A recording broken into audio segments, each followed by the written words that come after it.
नमस्कार साथियों। आज के वीडियो के माध्यम से हम लोग चर्चा करेंगे समाज शास्त्र के सेकंड पेपर के महासंग्राम रिवीजन क्लास के बारे में, जहां से परीक्षा में प्रश्न खूब आते हैं दबा के। और ये ऐसे क्वेश्चंस होंगे जो कि पिछले 3 वर्षों में पूछे गए हैं विभिन्न विश्वविद्यालयों में। अब आप ये सोच रहे होंगे कि अभी तो गुरुजी 1 साल ही हुआ है पेपर हुए, यानी कि अभी पिछले वर्ष 5th सेमेस्टर का पेपर हुआ है, बाकी इससे पहले तो ईयरली एग्जामिनेशन था। तो ईयरली एग्जामिनेशन में भी आपको 3rd ईयर में आपको पढ़ना पड़ता था जो है रिसर्च मैथडोलॉजी के बारे में, यानी कि सोशल रिसर्च मेथड के बारे में। तो वही सोशल रिसर्च मेथड अब आपको एक प्रकार से जो है खास करके सामाजिक विज्ञान की शोध विधियों के रूप में पढ़ना पड़ता है बीए के 5th सेमेस्टर के दूसरे पेपर में। ठीक है, समाज शास्त्र के। क्लियर? यानी सिलेबस आपका वही है, बस एक आध चैप्टर आपको आगे पीछे हो जाएंगे बस। ठीक है, तो वहाँ से भी जो क्वेश्चन बने हैं उनको भी, और जो अब की बार आपके सेमेस्टर में पूछे गए विभिन्न विश्वविद्यालय में, उनसे भी एक प्रकार से जो प्रश्न बने हैं उन सभी प्रश्नों को यहाँ पर शामिल करने का प्रयास किया गया है। यह वीडियो आपके लिए बहुत ही हेल्पफुल होगा। आइए जानने का प्रयास करते बिना समय गंवाए हुए। ठीक है, तो एक प्रकार से इसका अंग्रेजी में मतलब क्या होता है, अंग्रेजी में इसको क्या बोलेंगे, सोशल रिसर्च या रिसर्च मेथडोलॉजी इन सोशल साइंस। क्या बोलेंगे? रिसर्च मेथडोलॉजी इन सोशल साइंस। ठीक है, तो बेसिकली 5th सेमेस्टर के जब आप पहुंचते हैं 5th सेमेस्टर में, तो एक सब्जेक्ट के आपको 2 पेपर देने होते हैं। तो पहला पेपर ऑलरेडी मैंने उसका डिस्कशन कर दिया है, पेपर 2 का आज मैं डिस्कशन कर रहा हूं। हालांकि पेपर 1 का मॉडल पेपर डिस्कस किया था। ठीक है, महासंग्राम रिवीजन क्लास अभी नहीं आई है, वो भी जल्दी आ जाएगी। देखिए, थोड़ा सा मेरे यहाँ पर दिक्कत है ओंठ में, तो इस वजह से थोड़ा सा प्रोनाउंसिएशन अच्छे तरीके से शायद ना हो पा रहा हो, तो उसके लिए माफ़ी चाहूँगा। बट फिर भी मैं आपको बहुत ही बारीकी के साथ चीज़ों को समझाते हुए आगे बढ़ूँगा। ये ऐसे महत्वपूर्ण प्रश्न हैं जो कि परीक्षा में खूब पूछे गए हैं, अति लघु उत्तरीय और लघु उत्तरीय में। ठीक है, दीर्घ उत्तरीय प्रश्न भी एक आध दो मैंने रखे, उनको भी चर्चा कर लेंगे। क्लियर? चले, पहला क्वेश्चन आपकी स्क्रीन पर आ चुका है, सभी लोग देखने का प्रयास करेंगे। निदर्शन क्या होता है? निदर्शन को ही एक और शब्द से के नाम से जानते हैं, उसको बोलते हैं प्रतिचयन। प्रतिचयन या निदर्शन शब्द से क्या तात्पर्य है बताने का प्रयास करें। यही प्रश्न आपसे पूछेगा, और पूछेगा कि निदर्शन से आपका क्या मतलब आपसे आप क्या समझते हैं, निदर्शन से आपका क्या तात्पर्य है, या निदर्शन की परिभाषा दीजिए या प्रतिचयन की। तो निदर्शन पद्धति एक प्रकार की एक मेथड है, एक ऐसी प्रणाली है निदर्शन, जिससे समग्र में से सावधानी पूर्वक कुछ ऐसी इकाइयों को चुन लिया जाता है जो समग्र का उचित प्रतिनिधित्व करती है। मैं आपको इसको कई बार समझा चुका हूँ। कभी भी एक प्रकार से जब दूध नापने के लिए एक प्रकार से दूध की क्वालिटी का पता लगाना होता है, तो हम कैसे करते हैं? सैंपलिंग प्रक्रिया के द्वारा, और वही एक प्रकार से नमूनाकरण या निदर्शन कहलाता है। इसमें क्या करते हैं हम, जैसे पूरी दूध की क्वालिटी हमको मापनी है, तो हम दूध के एक प्रकार से एक सैंपल, थोड़ा सा सैंपल दूध से ले लेते हैं। हमको शरीर का एक प्रकार से पूरा का पूरा खून के बारे में, बॉडी के खून के बारे में जांच करनी है, तो हम खून का क्या लेते हैं, खून का एक सैंपल, थोड़ा सा खून का सैंपल लेकर के खून की जांच कर लेते हैं, और उससे बीमारियों के तमाम प्रकार की पता चल जाता है। तो ऐसे ही दूध का सैंपल थोड़ा सा लेते हैं और उस दूध का फैट वगैरह निकाल लेते हैं, और उसके अकॉर्डिंग पूरे दूध का, जितने ड्राम का दूध है, बाल्टी का दूध है, सारे दूध की क्वालिटी का हमको पता चल जाता है कि इस बाल्टी के दूध की क्वालिटी कितनी है। तो ऐसी प्रक्रिया होती है ये। ठीक है, तो जब भी एक प्रकार से सोशल डाटा या सामाजिक तथ्यों को, सामाजिक जानकारी को इकट्ठा करने के लिए जो शोधकर्ता होते हैं विभिन्न स्थानों पर जाते हैं, तो एक प्रकार से कुछ ऐसी प्रक्रिया का प्रयोग करते हैं, ऐसी पद्धति का प्रयोग करते हैं, जिससे एक प्रकार से कोई बड़ी विषय वस्तु की जांच करनी है। मान लेते किसी गांव के बारे में आपको अध्ययन करना है, तो उस गांव के बिहेवियर के बारे में तो कम से कम 10-12 लोगों से पूछ लेंगे कि भाई क्या क्या चीज़ें हैं। अब वो लगभग 1500 लोगों का गांव है, तो सभी का इंटरव्यू थोड़ी लेंगे, 2-4-5 व्यक्तियों का इंटरव्यू लेकर के, और उसके आधार पर बोल देंगे कि फलाने गांव के व्यक्ति ऐसे हैं। यानी कि छोटे से चीज़ों का अध्ययन है, छोटी इकाइयों का अध्ययन करके पूरे समग्र का या बड़ी इकाई का एक प्रकार से विश्लेषण किया जाता है। वही प्रक्रिया होती है ये प्रतिचयन या फिर जो है निदर्शन। ठीक है, गुडे और हार्ट का नाम आपने खूब सुना होगा, बड़े ज़बरदस्त विद्वान रहे हैं ये। इन्होंने कहा कि एक निदर्शन, जैसा कि नाम से ही विदित है, स्पष्ट है, विदित माने जानकारी है, ज्ञात है, पता है, तो जैसा कि नाम से ही पता है आपको कि एक विस्तृत समूह का प्रतिनिधि होता है। तो क्या होता है निदर्शन का मतलब, क्या होता है? ये एक प्रकार से एक बड़े समूह का प्रतिनिधित्व करने वाली एक छोटी इकाई होती है। श्रीमती यंग कहती हैं कि एक सांख्यिकी निदर्शन उस संपूर्ण समूह या योग का एक अति लघु चित्र होता है, एक छोटा चित्र होता है एक बड़े समूह का या बड़े योग का, जिसमें कि एक निदर्शन को प्राप्त किया जाता है। ठीक है, यानी कि उस छोटे से चीज़ों की क्वालिटी का पता लगा करके संपूर्ण की क्वालिटी का विश्लेषण कर दिया जाता है। ठीक है, समझ में आ रही होंगी चीज़ें। अतः स्पष्ट है, लिखेंगे स्पष्ट है कि निदर्शन संपूर्ण या समग्र का वह छोटा भाग होता है जो अपने इस छोटे रूप में भी संपूर्ण या समग्र का उचित प्रतिनिधित्व करता, केवल प्रतिनिधित्व ही नहीं बल्कि उचित प्रतिनिधित्व करता है। वास्तव में निदर्शन सदैव समग्र की अपेक्षा छोटा होता है और समग्र का प्रतिनिधित्व करता है, या जिससे समग्र की विशेषताएं पाई जाती हैं, जिसमें कुल मिलाकर के उस छोटे सी चीज़ का अध्ययन कर लेंगे तो बड़ी चीज़ों का अपने आप एक प्रकार से विशेषताओं का पता हमको चल जाएगा। तो ये होती है निदर्शन। खास करके शोधकर्ता लोग निदर्शन पद्धति का प्रयोग खूब करते हैं दबा के। ठीक है, तो ये आपका पहला प्रश्न था जो कि परीक्षा में लगातार पूछा गया है। दूसरा क्वेश्चन आपकी स्क्रीन पर आ चुका है, सभी लोग देखने का प्रयास करेंगे। दूसरा क्वेश्चन से महाशय, वर्णनात्मक शोध प्रारूप क्या है, बताएं। वर्णनात्मक शोध प्रभुर प्रारूप के बारे में आप बताने का प्रयास करेंगे। ये क्या होता है, यानी कि शोध करने का जो वर्णनात्मक तरीका होता है, वर्णन करने वाला तरीका होता है, वो क्या होता है। तो हमारे समाज में अनेक सामाजिक जीवन से रिलेटेड ऐसे पक्ष होते हैं जिनके संबंध में भूतकाल में किसी प्रकार का अध्ययन नहीं किया गया है। ठीक है, यानी जो भूतकाल में अध्ययन नहीं किया गया है, ऐसे तमाम प्रकार के पक्ष हैं सामाजिक जीवन में अपने। ठीक है, इस स्थिति में वास्तविक तथ्यों का संकलन जिस शोध के आधार पर किया जाता है वह वर्णनात्मक शोध कहलाता है। यानी कि जो रियल फैक्ट होते हैं उनका संकलन किया जाता है जिस शोध के आधार पर, उसी को वर्णनात्मक शोध प्रारूप कहा जाता है, जिससे हम भूतकाल की घटनाओं के बारे में भी जानकारी इकट्ठा कर पाते हैं। आगे देखते हैं, अगला क्वेश्चन आपकी स्क्रीन पर आ चुका है, फटाफट से आप लोग देखने का प्रयास करेंगे। बहुत ही ज़बरदस्त क्वेश्चन है। प्रश्न है व्यक्तिक अध्ययन पद्धति, जिसको आप केस स्टडी मेथड भी कहते हैं अंग्रेजी में। व्यक्तिक अध्ययन पद्धति किसी व्यक्ति, किसी वस्तु या किसी चीज़ के बारे में, किसी पर्टिकुलर चीज़ के बारे में आप व्यक्तिगत तौर पर अध्ययन करते हैं। यानी कि जैसे आप मान लेते हैं आप मेरे ऊपर अध्ययन कर रहे हैं, तो आप मेरे बारे में सारी चीज़ें, या आप किसी एक इकाई, एक गांव का अध्ययन कर रहे हैं, एक शहर का अध्ययन कर रहे हैं, एक सिटी का अध्ययन कर रहे हैं, ठीक है, या एक व्यक्ति का अध्ययन कर रहे हैं, तो एक समाज का अध्ययन कर रहे हैं, तो ऐसे में एक प्रकार से किसी एक चीज़ का अध्ययन होगा उसमें। ठीक है, तो व्यक्तिक अध्ययन का अभिप्राय किसी एक सामाजिक इकाई से संबंधित होता है और उसके संपूर्ण पक्षों का अत्यंत व्यापक तरीके से सूक्ष्म और गहन अध्ययन करना होता है। यानी कि बहुत डीपली जा करके अध्ययन हेतु चयनित सामाजिक इकाई एक व्यक्ति हो सकता है, यानी किसी व्यक्ति के ऊपर आप रिसर्च कर सकते हैं, एक समूह का भी अध्ययन कर सकते हैं, एक संस्था का, एक समुदाय का, एक जाति का, एक राष्ट्र का, एक सांस्कृतिक क्षेत्र का, अथवा इतिहास का कोई युग हो सकता है एक। ठीक है, संख्या एक ही होगी। अब एक प्रकार से वो बड़ी हो या छोटी हो ये नहीं मैटर करता, मतलब किसी एक चीज़ का ही अध्ययन करना होगा, चाहे एक समुदाय का अध्ययन कर ले, चाहे एक जाति विशेष का, चाहे एक राष्ट्र विशेष का, चाहे एक संस्था या एक समूह का, एक समिति का। ठीक है, गुडे और हार्ट अपने आप को रोक नहीं पाते हैं किसी भी चीज़ की परिभाषा को देते समय। इस वजह से हर एक जगह आप देखेंगे समाजशास्त्र के सोशल रिसर्च वाले पैमाने पर, या आप किसी भी मुद्दे में जहाँ सोशल रिसर्च की बात होगी वहाँ पर ये जरूर आ जाएंगे गुडे और हार्ट। ये कहते हैं कि यह सामाजिक तथ्यों का, सोशल जो फैक्ट होते हैं उनको संगठित करने की एक विधि होती है। कौन सी? व्यक्तिक अध्ययन विधि, जिसमें क्या होता है हम सामाजिक आंकड़ों को इकट्ठा करते हैं ताकि अध्ययन की जाने वाली सामाजिक विषय वस्तु के वैज्ञानिक गुण सुरक्षित रह सकें। ठीक है, पीबी यंग कहते हैं कि व्यक्तिक अध्ययन पद्धति किसी सामाजिक इकाई के जीवन की खोज तथा विवेचना की पद्धति होती है, भले ही वह इकाई कोई व्यक्ति हो, कोई परिवार हो, कोई संस्था हो, या फिर कोई सांस्कृतिक समूह अथवा संपूर्ण समुदाय ही क्यों ना हो, उसके बारे में गहन अध्ययन होता है। ठीक है, ये बात आप ध्यान रखेंगे।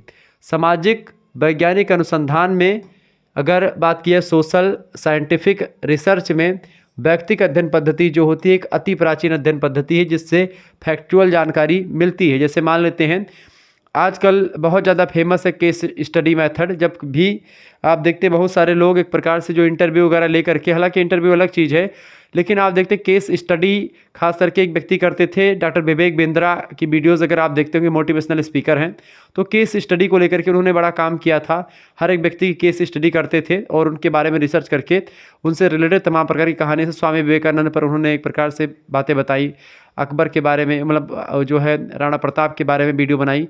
ऐसे तमाम प्रकार के जो मुख्य मुख्य किरदार हैं उन पर वीडियो उन्होंने बनाई है।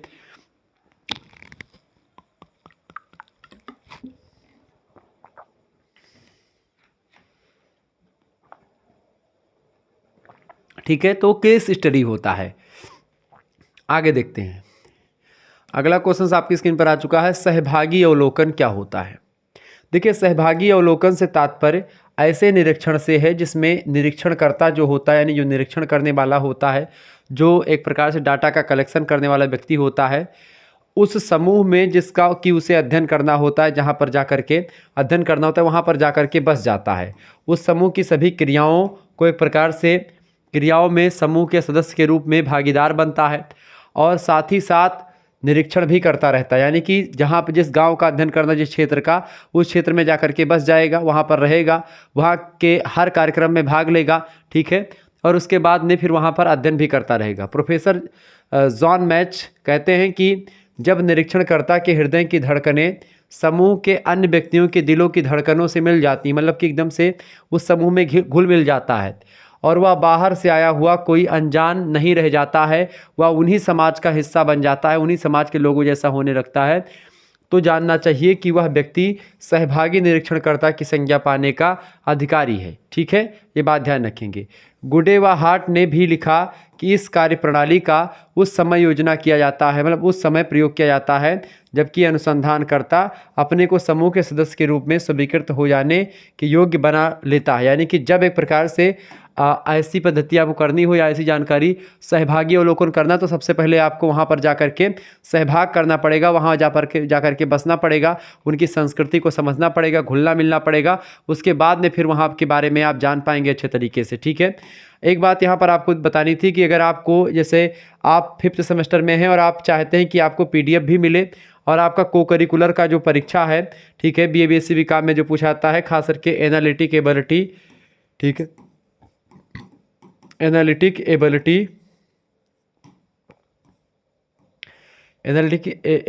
ठीक है, एबिलिटी एंड डिजिटल अवेयरनेस जो होता है, उसके बारे में आपको अगर जानना है तो ये सब चीज़ें आपको मिल जाएंगी।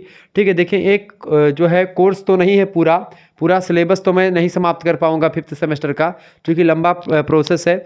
अब की बार नहीं, लेकिन आने वाले समय में पूरा करने का प्रयास करूंगा। लेकिन हाँ, आपको अगर PDF प्राप्त करनी है तो 91 61 93 60 62 पर आप SMS करके PDF जरूर प्राप्त कर सकते हैं। हालांकि पूरा सिलेबस मैं समाप्त नहीं कर पाऊंगा, लेकिन मैराथन क्लास आपकी लगवा दूंगा। ऐसे महासंग्राम रिवीजन क्लास के माध्यम से 2-3 महासंग्राम और वीडियो दे दूंगा, जिसमें से आपकी पूरा का पूरा सिलेबस कवर जरूर हो जाएगा। आपका प्रश्न बाहर से नहीं आएगा। मॉडल पेपर, महासंग्राम वीडियो और मैराथन क्लास, ये क्लासेस अगर हमारी आपने देख ली तो आपको और कहीं पर कुछ पढ़ने की जरूरत नहीं पड़ेगी। ये मैं प्रबल दावेदारी के साथ बोल रहा हूँ। ठीक है, पिछले 6-7 वर्षों से पढ़ा रहा हूँ, तो कोई दिक्कत की बात नहीं है। यही सब क्वेश्चंस आते हैं, तो आपको अगर PDF वगैरह प्राप्त करें, जैसे ये मैं पढ़ा रहा हूँ, इसकी PDF आपको मिल जाएगी। इसके अलावा 2024 वाले जो मॉडल पेपर है हमारे, उनकी भी PDF नोट्स मिल जाएगी, और जो क्वेश्चन पेपर है विभिन्न विश्वविद्यालय के, वो भी आपको मिल जाएंगे PDF फॉर्म में। अगर आपको एक प्रकार से ये सब करना है, लेना है PDF, हर एक सब्जेक्ट की तैयारी आपकी यहाँ पर हो जाएगी, और को करिकुलर का भी PDF और क्लास आपको मिल जाएगी। ठीक है, आपको करना कुछ नहीं है, 91 61 93 60 62 पर SMS करना है और बताना कि हमारा सेमेस्टर 5th है, हमारा नाम ये है, हम इस यूनिवर्सिटी से हैं और हमारे सब्जेक्ट ये हैं, हमको कोर्स लेना है। तो आपको एक प्रकार से मात्र 100 रुपीज़ ही सेंड करने होंगे। इसी 100 रुपये में आपको ये सारी व्यवस्थाएं दे दी जाएंगी, इसमें आपको हर एक सब्जेक्ट के PDF आपको मिलते रहेंगे, और साथ ही साथ आपका सबसे महत्वपूर्ण बात कि आपका जो को करिकुलर वाला पोर्सन है, analytic ability and digital awareness, जिसमें आपको रीजनिंग एंड कंप्यूटर से रिलेटेड प्रश्न आते हैं, वो सारे आपके क्लियर हो जाएंगे। सबसे बड़ी बात ये, और आपके सब्जेक्ट की भी तैयारी आपकी विधिवत हो जाएगी। ठीक है, क्लासेस आपकी तो यूट्यूब पर होती रहेंगी, लेकिन उसकी जो PDF होगी वो आपको यहाँ पर मिल जाएगी मात्र 100 रुपीज़ में। ठीक है, तो आप ज्वाइन करना चाहते तो ग्रुप को ज्वाइन कर सकते हैं। बहुत बड़ी उपलब्धि आपके लिए होगी कि आप ग्रुप में ज्वाइन होकर पढ़ पाएंगे, आप डायरेक्टली हमसे जुड़ पाएंगे। आपका कोई डाउट होगा तो वहाँ पर क्लियर किया जाएगा। ठीक है, तो इस तरीके से आप जुड़ सकते हैं हमसे।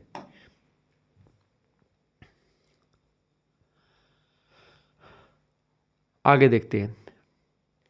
अगला क्वेश्चन आपकी स्क्रीन पर आ चुका, फटाफट से आप देखने का प्रयास करेंगे। बड़ा जबरदस्त क्वेश्चन आपकी स्क्रीन पर आ चुका। प्रश्नावली, प्रश्नावली क्या है भैया? प्रश्नावली, क्वेश्चन नायर बोलते हैं प्रश्नावली को अंग्रेजी में।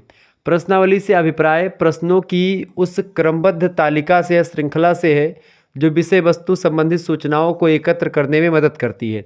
किसी मुद्दे पर आप रिसर्च कर रहे हैं तो उस मुद्दे से रिलेटेड कुछ क्वेश्चंस आप डायरी में या कुछ एक प्रकार से पन्ने में लिख लेते हैं कि फला फला क्वेश्चंस हमको ढूंढने हैं, ठीक है। इस प्रणाली का उपयोग विस्तृत क्षेत्र वाले शोध विषय में किया जाता है। जब किसी बड़े मुद्दे पर आप शोध कर रहे हैं, रिसर्च कर रहे हैं, उस दौरान आपको ऐसा करना होता है। अच्छा, सोशल रिसर्च मेथड आपको इसलिए पढ़ाया जाता है ताकि जब आप ये पढ़ लेंगे तो आपको पीएचडी करने में बड़ी आसानी होगी, ठीक है। पीएचडी में ये सारी चीज़ें आपके लिए हेल्पफुल होंगी, ओके। कैथरीन कैरेट कहते हैं कि प्रश्नावली की रचना 2 उद्देश्यों से व्यक्ति करता है। किन उद्देश्यों से? 2 उद्देश्य होते हैं। पहला उद्देश्य ये होता है सही संदेश वाहन करने के लिए, यानी सही तरीके से संदेश को एक प्रकार से आदान प्रदान करने के लिए। दूसरी बात, सही उत्तर प्राप्त करने के लिए।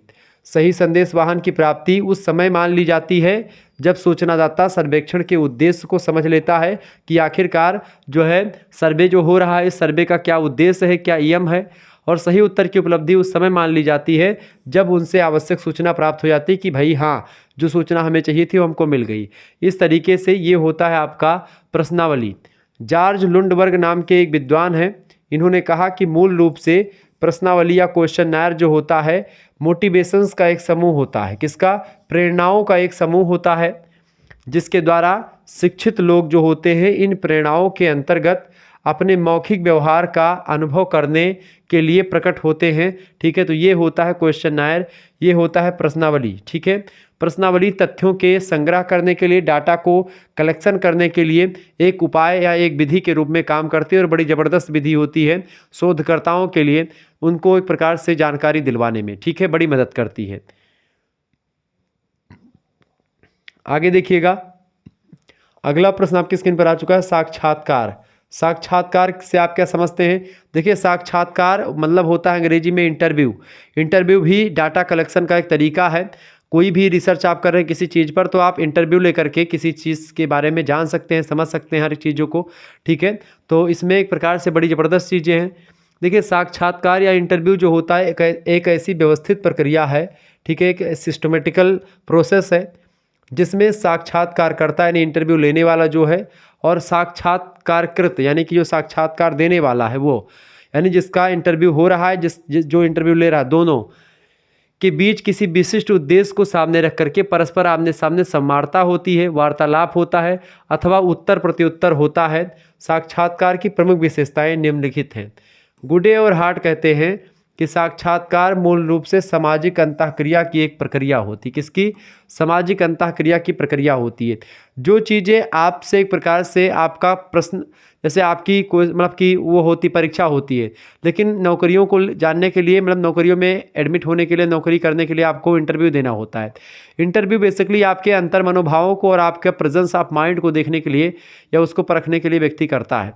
इंटरव्यू एक प्रकार से हर एक चीज़ में आप देखते हैं बहुत ही उपयोगी होता है कभी कभी, ठीक है। तो उद्देश्य जरूर होता है इसका कोई ना कोई। इसके अलावा M.N. बसु कहते हैं कि एक साक्षात्कार या एक इंटरव्यू को कुछ बिंदुओं पर व्यक्तियों के आमने सामने के एक मिलन के रूप में परिभाषित किया जा सकता है कि 2 व्यक्ति 3 व्यक्ति आपस में मिल करके किसी मुद्दे पर बातचीत करते हैं, तर्क वितर्क करते हैं, उत्तर प्रत्युत्तर करते हैं। जॉन डब्ल्यू वेस्ट कहते हैं कि साक्षात्कार एक प्रकार से एक मौखिक प्रकार की क्या है? प्रश्नावली होती है। एक मौखिक प्रकार की प्रश्नावली होती है। अच्छा, प्रश्नावली लिखित होती है एक में, जो क्वेश्चनर हमने समझाया था वो बेसिकली लिखित होता है, ठीक है। उसमें लिख करके क्वेश्चंस और उत्तर आ जाते हैं। लेकिन जो ये होता है इसमें क्वेश्चंस जो होते हैं डायरेक्ट पूछे जाते हैं, उत्तर आमने सामने बैठा व्यक्ति उत्तर डायरेक्ट बता देता है, ठीक है। तो जॉन डब्ल्यू वेस्ट क्या कहते हैं कि साक्षात्कार एक प्रकार से एक मौखिक प्रकार की प्रश्नावली होती है। इसके अंतर्गत उत्तरदाता उत्तर लिखने के स्थान पर आमने सामने की स्थिति में जो है बैठता है और विषयों पर उत्तर देता है। जो तर्क मतलब जो प्रश्न पूछता है सामने वाला, उसका उत्तर जो है देना पड़ता है। संक्षेप में अगर कहें तो साक्षात्कार विशिष्ट उद्देश्यों की प्राप्ति हेतु साक्षात्कारकर्ता तथा साक्षात्कारकृत के बीच में प्रत्यक्ष वार्तालाप अथवा अंतरक्रिया की एक प्रक्रिया होती है। यानी कि साक्षात्कार लेने वाला, साक्षात्कार देने वाला, दोनों आमने सामने बैठते हैं और किन्हीं मुद्दों पर चर्चा करते हैं। कोई विशिष्ट उद्देश्य होता है, उस उद्देश्य की प्राप्ति के लिए साक्षात्कार लेने वाला और साक्षात्कार देने वाला दोनों आमने सामने बैठते हैं। प्रत्यक्ष वार्तालाप होता है, ऐसा नहीं कि फ़ोन पर बातचीत होगी, नहीं, प्रत्यक्ष आमने सामने बैठ करके बातचीत होती है अथवा अंतरक्रिया होती है, वही की एक प्रक्रिया है। ठीक है, क्लियर, समझ में आ गई चीज़ें। अंतरक्रिया मतलब आमने सामने जो दोनों बैठे हैं, दोनों आपस में एक दूसरे को जान रहे हैं और दोनों एक दूसरे को एक प्रकार से तर्क वितर्क कर रहे हैं, खंडन मंडन की प्रक्रिया चल रही है। एक प्रश्न पूछेगा, दूसरा जवाब देगा। अगला क्वेश्चन आपकी स्क्रीन पर आ चुका, फटाफट से आप देखेंगे। माध्य क्या है? माध्य, समांतर माध्य बोलो या माध्य बोलो। देखिए, माध्य को परिभाषित करते हुए किंग महोदय कहते हैं कि समंक माला के पदों के जोड़ में उसकी संख्या के द्वारा भाग देने से जिस राशि की प्राप्ति होती है उसको ही माध्य के रूप में परिभाषित किया जा सकता है।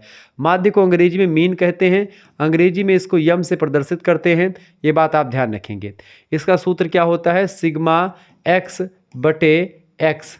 ठीक है, सिग्मा एन बटे एन ऐसा बोल सकते हो, या एक प्रकार से अगर मैं आपको और सरल भाषा में समझाऊं, इसका मतलब ये है कि कोई श्रृंखला आपको दी गई, जैसे 1 2 3 4 और 5। ठीक है, अब आपसे पूछी गई कि समंक माला यही है, यानी समंक माला की ये एक माला दी गई, श्रृंखला दी गई, इसमें आपको बताना है कि भाई इसका माध्य क्या होगा। माध्य करने के लिए करना क्या है, आपको क्या कहा गया है कि जो है समंक माला के पदों के जोड़ में, पदों का जोड़ कितना, यानी जितने पद हैं, 5 पद हैं, 5 पदों को जोड़ लिया, 1 2 + 3 + 4 + 5 जोड़ दिया। संख्या के द्वारा भाग देने से, यानी कि किसके द्वारा? उनकी संख्या से। संख्या कितनी? 1 2 3 4 5 संख्या है और सभी को जोड़ से, यानी उसका जोड़ कितना होगा? 5 से भाग देना है। 5 4 9, 9 3 कितना होगा? 9 3 12, 12 2 14, 15, 15 बटे 5, 5 एकम 5 पचहम, 5 एकम 5, 5 3 15, कितना आया? 3 आया। ठीक है, तो ये जिस राशि की प्राप्ति हुई, राशि कितनी मिली? 3 मिली। अब 3 क्या है? ये 3 जो है यही माध्य है इसका। अब माध्य का मतलब क्या होता है? माध्य को अगर गणित भाषा में अगर आपको मैं बताऊं तो माध्य को गणित में औसत भी कहा जाता है। क्या कहते हैं? औसत कहते हैं। औसत का मतलब क्या होता है भैया? एवरेज, यानी कि बराबर बराबर भागों में बांटना ही औसत होता है। Equal distribution is called average. ठीक है, अब यही एवरेज जो होता है, जैसे समझो इतना 5 लोग हैं, 5 लोग हैं, एक के पास 1 रुपया है, एक के पास 2 रुपया, एक के पास 3 रुपया, एक के पास 4 रुपया, एक के पास 5 रुपया। अब ऐसा आपको बांटना है 5 लोगों में कि सबको बराबर बराबर पैसा मिल जाए। ऐसे में क्या करेंगे, आप सभी पहले सब पैसे को जोड़ेंगे, फिर उसके बाद में कितने लोगों में बांटना है उससे भाग दे देंगे और जो निकलेगा उतने उतने रुपए बांट देंगे, यानी कि 3-3 रुपये अगर सभी को देंगे तो बराबर हो जाएगा। देखो 2 रुपया, 5 रुपया इसके पास था, यानी +2 इसके पास है। ठीक है, इसको एक प्रकार से कितने की रिक्वायरमेंट है? इसके पास -2 है। ठीक है, यानी इसको एक प्रकार से इसको -2, यानी कि इसके पास 2 रुपये कम है। ठीक है, इसके रुपये 1 रुपये कम है, ये बराबर है अपना। ठीक है, और इसके पास एक प्रकार से 1 रुपया एक्स्ट्रा है प्लस में, तो देखिए ये 1 इसको दे देगा तो यहाँ पर ये बराबर हो गया। ठीक है, यहाँ पर भी आपका 3 हो जाएगा, यहाँ पर 3 हो जाएगा। ठीक है, इसके पास 2 एक्स्ट्रा थे, इसके पास 2 कम थे, तो यहाँ पर एक प्रकार से 2 देगा ये, तो यहाँ पर 3 हो जाएगा। यहाँ पर इसके पास 2 आ जाएगा तो यहाँ पर 3 हो जाएगा। ठीक है, और ये 3 यहाँ पर था, तो 3-3 रुपये सबको मिल जाएंगे और सब बराबर हो जाएगा। यही औसत होता है। ठीक है, औसत और माध्य एक ही होता है, ये बात ध्यान रखेंगे। तो वही चीज़ किंग महोदय ने बताई जो मैंने आपको प्रैक्टिकली करके समझाया। घोष और चौधरी कहते हैं कि माध्य एक ऐसी अकेली सरल अभिव्यक्ति है जिसमें एक जटिल समूह या विशाल संख्याओं का वास्तविक परिणाम अथवा सार केंद्रित होता है उसमें। ठीक है, बिल्कुल ठीक है। क्लार्क तथा सैकार्डे कहते हैं कि माध्य जो होता है, समांतर माध्य, संपूर्ण संख्याओं का विवरण प्रस्तुत करने के लिए एकमात्र संख्या को प्राप्त करने का प्रयत्न होता है। ठीक है, समांतर माध्य बेसिकली एक प्रकार से सांख्यिकी का एक पहलू है और ये सरलता से डाटा का कलेक्शन वगैरह करने में मदद करता है, उसको व्यवस्थित करने में। ठीक है, जो केंद्रीय प्रवृत्ति होती है, सेंट्रल टेंडेंसी की माप जो होती है, वो माध्य, माध्यिका और बहुलक, ये 3 चीज़ें जो होती हैं सेंट्रल टेंडेंसी में बड़ी उपयोगी होती हैं। ठीक है, ये बात आप ध्यान रखें। तो माध्य ये है। दूसरा समझे माध्यिका क्या है। माध्यिका क्या है भाई? तो जब किसी समंक माला को आरोही या अवरोही क्रम में रख करके, आरोही मतलब घटते बढ़ते क्रम में रखना होता है। ठीक है, इसमें